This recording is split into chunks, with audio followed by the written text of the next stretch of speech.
Hello दोस्तों, a very warm welcome to the scribble art channel.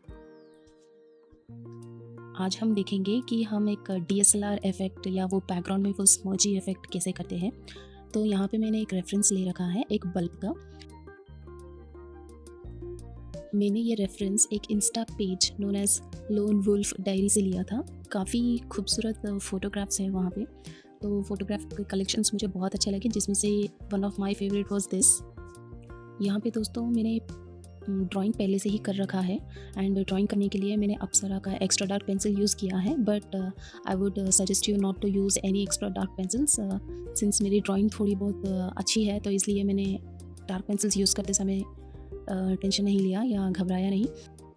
But I suggest you to use lighter shade का pencil because जब भी आप कहीं पे मिस्टेक जाओगे तो उसको एरेज करने में ईजी रहेगा एंड आपके पेंसिल के मार्क पेपर पे नहीं दिखेंगे, प्लस एरेज करते समय पेपर भी ख़राब नहीं होगा। तो यहाँ पे जो मैं बुक यूज़ कर रही हूँ, जिस पे मैं ड्राइंग कर रही हूँ या पेंटिंग कर रही हूँ, वो बुक का नाम है ऑक्सफोर्ड स्केच बुक। तो I am using Oxford sketch book for painting this DSLR effect.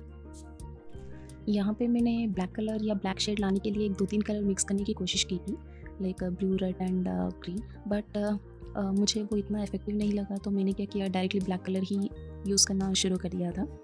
And उसके बाद आपको एक चीज़ बहुत ध्यान में रखना है कि जहाँ पे भी हमें वो डीएसएलआर इफेक्ट जैसा दिखना है या वो बैकग्राउंड में जो इफेक्ट दिखना है लाइट का, उसके लिए आपको ऑरेंज कलर से एक सेपरेट बैकग्राउंड क्रिएट कर लीजिए एंड रेस्ट ऑल जो भी डार्क बैकग्राउंड है वहाँ पे, जहाँ पे भी द डार्केस्ट बैकग्राउंड है वहाँ पे मैंने ब्लैक कलर अप्लाई किया है एंड कहीं कहीं पे वो हल्का सा ऑरेंजिश ब्राउनिश कलर था, तो वहाँ पे मैंने ब्राउन कलर अप्लाई किया है। टू बी वेरी स्पेसिफिक मैंने बर्नसीना एंड ब्राउन ये 2 कलर यूज़ किया है।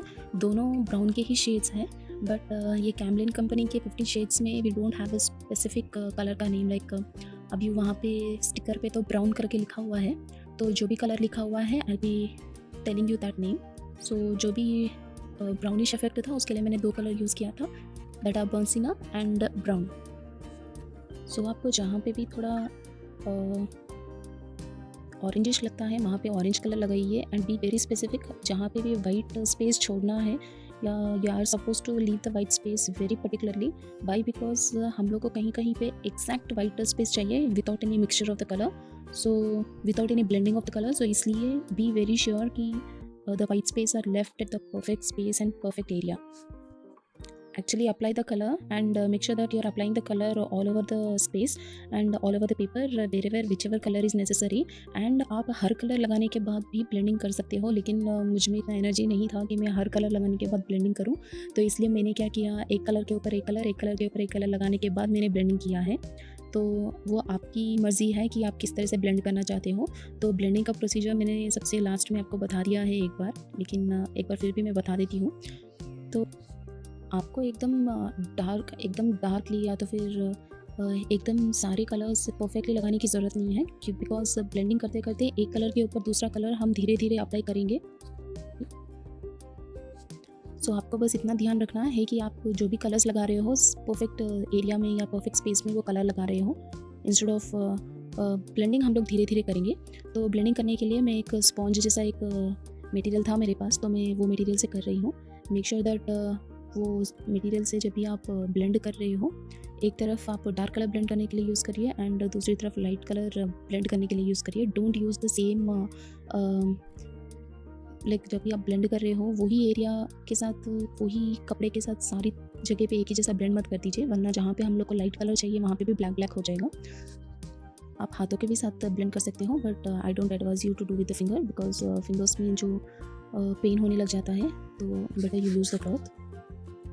आप सबसे पहले जब वो राउंड शेप्स के अंदर जब भी कलरिंग कर रहे हो तो पहले वाइट कर दीजिए और उसके बाद उसके ऊपर लाइट ऑरेंज कर दीजिए, वो भी जहाँ जहाँ पे भी ज़रूरत है।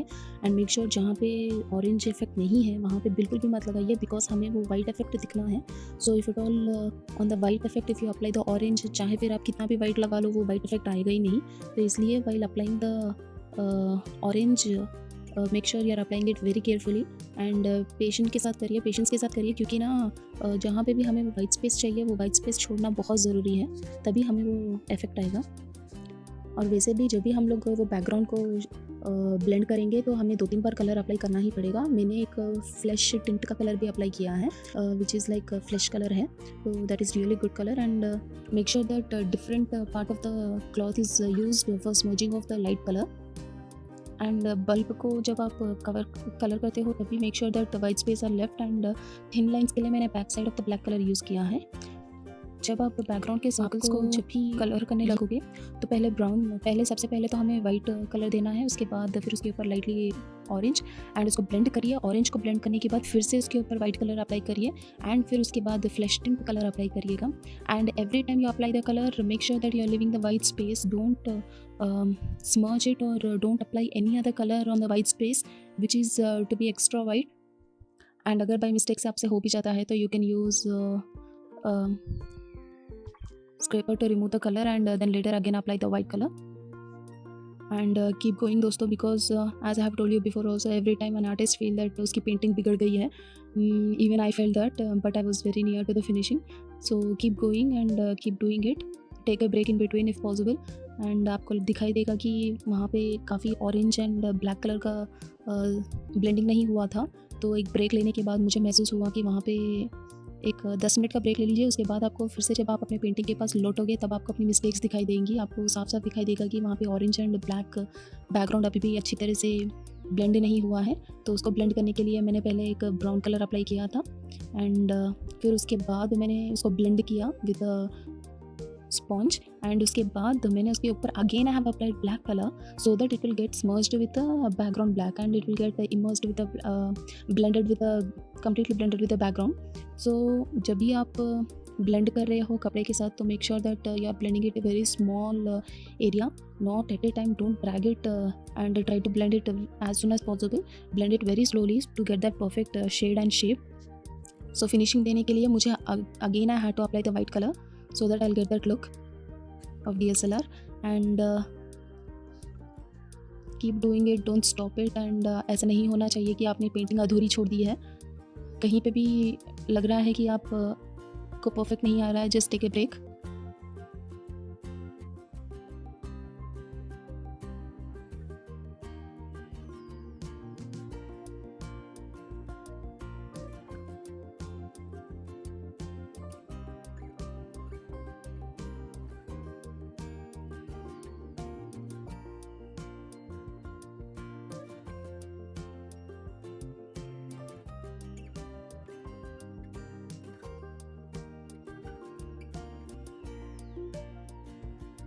गाइस बीच में कब मेरा वीडियो बंद हो गया था मुझे खुद को पता नहीं चला, तो लास्ट फिनिशिंग जो था वो रिकॉर्ड नहीं हो पाया, but I can explain you. Last में ज़्यादा कुछ नहीं था, इस जगह पे थोड़ा स्मर्च किया है मैंने with a black colour because एकदम से ऑरेंजिश हो गया था इस बीच में, तो यहाँ पे मैंने इस कलर को और वो ऑरेंज कलर को स्मर्च करने का लाइक मिक्स करने के लिए ब्लैक कलर लगाया था इधर बीच में, एंड कॉटन बड के साथ मैंने उसको ऐसे राउंड शेप में स्मर्च किया है।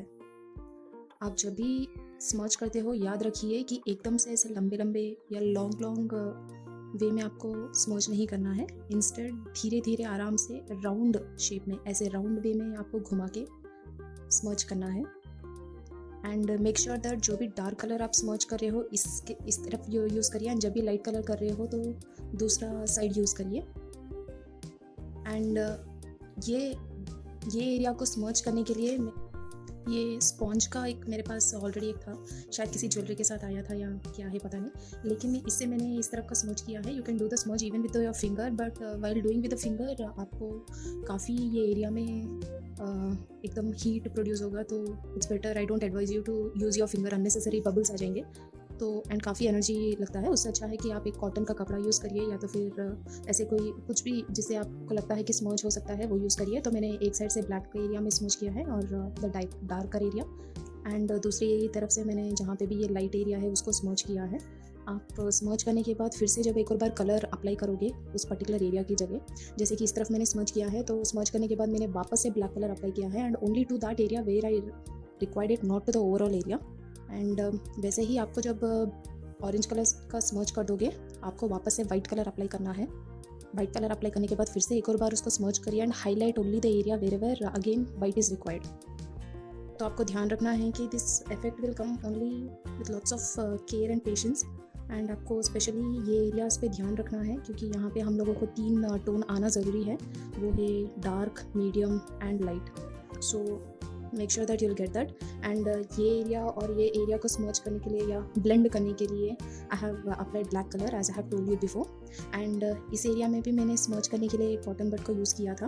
And specially in this area when you are smudging it, make sure don't worry about this black colour, it will not, जब भी आप ये एरिया में स्मर्च कर रहे हो ना, एक कॉटन बड के साथ ऐसे ड्रैग करिए, it will get automatically smudge and you don't have to worry that it will spread. Even if it spread you are not suppose to worry so much because कैसे भी हम लोग को थोड़ा ब्राउनिश ब्लैकिश शेड चाहिए ही है। तो बस आपको यहाँ पे थोड़ा वाइट कलर का ध्यान रखना है कि यहाँ पे अच्छे से वाइट कलर का स्पेस दे आप। So this is the final look of my painting which I have done and hope you liked it and hope आप भी ट्राई करोगे। Thank you so much and have a nice day.